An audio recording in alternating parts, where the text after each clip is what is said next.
va la monter en 7-8 jours, grand maximum. Avec la charpente, tout sera fini.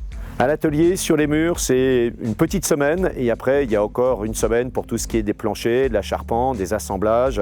Tout va venir comme un Lego préfabriqué. Donc, on était dans de la charpente et aujourd'hui, on est dans de la construction bois. C'est un process plus industriel où une grosse partie se fait en atelier, mais ça se fait aussi en bureau d'études où on conçoit à la maison, où on va faire des plans avec des 3D, on va vérifier que tout se mette en place, on va faire du contrôle qualité.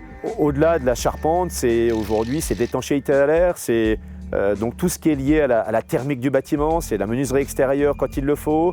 On intègre aussi de la couverture, de la ventilation. Vous voyez, c'est un métier qui aujourd'hui est devenu très diversifié. C'est un des secteurs qui a le plus évolué en 10 ans et qui va encore le plus évoluer.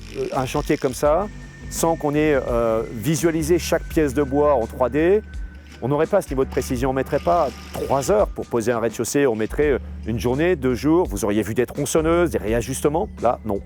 Tout est paramétré. Donc le numérique est vraiment très important dans ce métier. Et puis c'est un métier qui répond aux exigences thermiques aussi. Une maison comme ça, c'est 150 € de chauffage à l'année. C'est les maisons d'avenir. On cherche déjà du bon sens, on cherche de l'engagement, on cherche l'envie, l'engagement de travailler. La formation, nous, on peut la faire. Nous, on recrute aujourd'hui des compagnons à l'atelier, en pause. On recrute des compagnons sur le chantier. Où sont les femmes? Où sont les femmes? Eh bien, on aimerait bien en avoir un peu plus, mais il n'y en a pas assez qui sont candidates.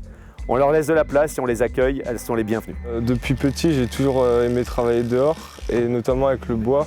J'ai fait un CAP chez les Compagnons du Devoir. C'était en alternance 6 semaines en entreprise et 2 semaines aux Compagnons, en internat toute la semaine. Et j'ai commencé, ça a duré 2 ans, et j'ai passé le CAP à la fin des 2 ans. C'est important d'avoir une formation à la base pour connaître quand même certaines notions qui sont très importantes, hein, même pour la sécurité. Il y a des notions qu'il faut apprendre à l'école, mais après l'apprentissage se fait aussi beaucoup à l'entreprise. On va ouvrir une formation, c'est une préparation au métier de constructeur bois. Donc on se met un objectif qui est de trouver les personnes qui vont souhaiter démarrer leur carrière dans les métiers de la construction bois. On n'est pas obligé de venir du bâtiment, on n'est pas obligé de connaître le bois. C'est juste, l'objectif c'est qu'est-ce que je veux faire demain et est-ce que le métier de la construction bois pourrait m'intéresser. Je dirais qu'en termes de profil, il faut être méticuleux, il faut avoir envie de bien faire, il faut être motivé et juste un peu curieux. Alors la formation s'appelle préparation au métier de la construction bois. Dans l'idéal, on sait qu'on a plus d'une centaine de postes à remplir sur les 3 prochaines années. Donc il y a de la place, on est là, il y a de la place. Donc on va commencer avec une petite promo de 12 personnes à partir de septembre.